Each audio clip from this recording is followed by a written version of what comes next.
Hey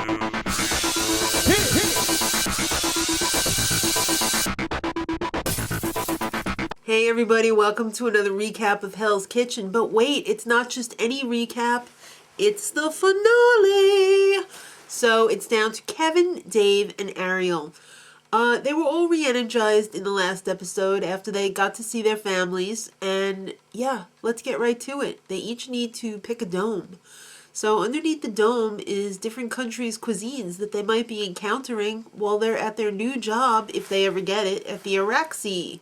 So Ariel chose China, Dave chose India, and Kevin got stuck with Mexico. So yeah, they have 45 minutes to cook an entree in the cuisine that they chose. But the guest judges are going to be 3 amazing chefs, each with a specialty in the different type of cuisine. So Ariel, she had China, and she kind of choked when it came to explaining her dish. But her dish really wasn't that good either. The sauce was kind of watery. Kevin, he forgot his mole sauce for his Mexican dish, so it wasn't all that it could be. But Dave chose pork, and that's kind of a no-no in the Indian culture.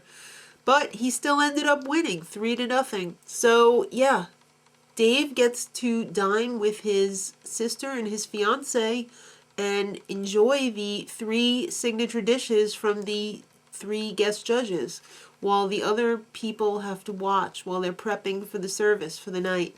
But wait, he also wins a set of DeMeyer cookware. Pretty cool, Dave. So it's time for service, and yeah, this is the one you've been waiting for, when each of the chefs take a turn at the pass.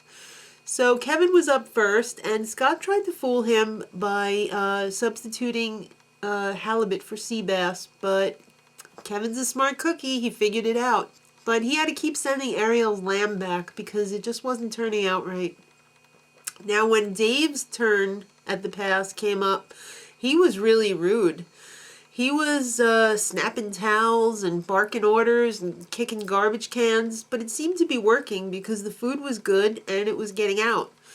But he missed the spinach puree instead of the asparagus puree. But I have a feeling that Gordon really wanted him to win because he wasn't really yelling at him, and he was praising him when he was like, that doesn't have enough salt.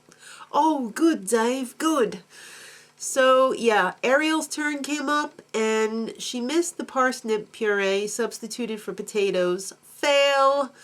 She did spot the salmon instead of the sea bass, but come on, it's a whole different color. And Kevin was trying to sabotage Ariel when she was up there because I'm pretty sure he thought that she was trying to sabotage him with the lamb. So service was complete, and Gordon tells each of them to name somebody who they think should go home. So of course Kevin chooses Ariel, and Ariel chooses Kevin.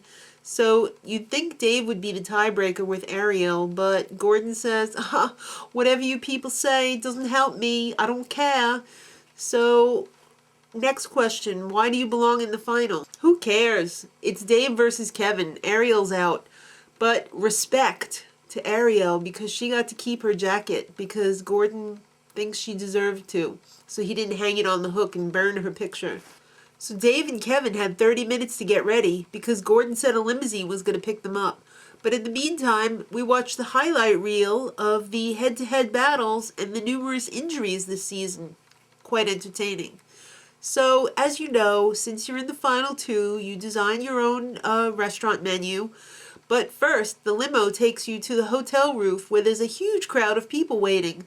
You have to cook your signature dish in 45 minutes while the crowd watches. But wait, more guest judges. There are 4 food critics and a chef from Canada. And Dave decided to make his venison. And Kevin decided to make lobster and this clam stuff. I don't know. If it's Canada, honey, go with the venison. And in true Hell's Kitchen form, it came down to a tie, 2-2. The tiebreaker, of course, went to Dave, so he got to pick first, to pick the losers from the past season to help him out in the kitchen, because you know they always do that.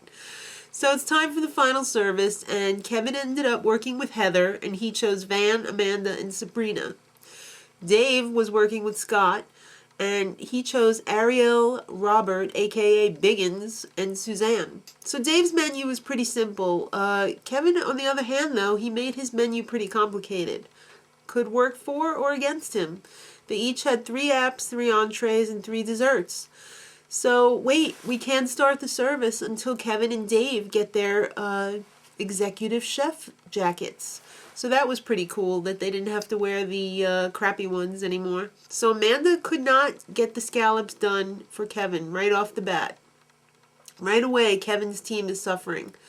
So Kevin chose Amanda because she was supposed to be really good on fish, but he ended up switching Van with Amanda, and then it seemed to be working a little bit better. Robert was pretty angry because Dave kind of threw him under the bus at the beginning with the whole mushroom risotto thing. And you know what? Robert, if you squirt him with a water gun, he comes back with a hose. So he tried to sabotage Dave. Not cool, Robert. So Kevin's risotto, it was a little bit crunchy. And he couldn't decide when he was barking out the orders whether some dish was supposed to be medium well or medium rare. Make up your mind, Kevin. And it seemed like Amanda was a pretty bad choice for Kevin. So meanwhile, on Dave's team, Ariel was sending out raw salmon. You know, it's par for the course. It's Hell's Kitchen.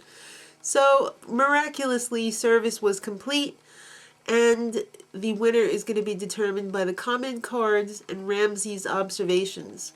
So he said, it's the closest final ever.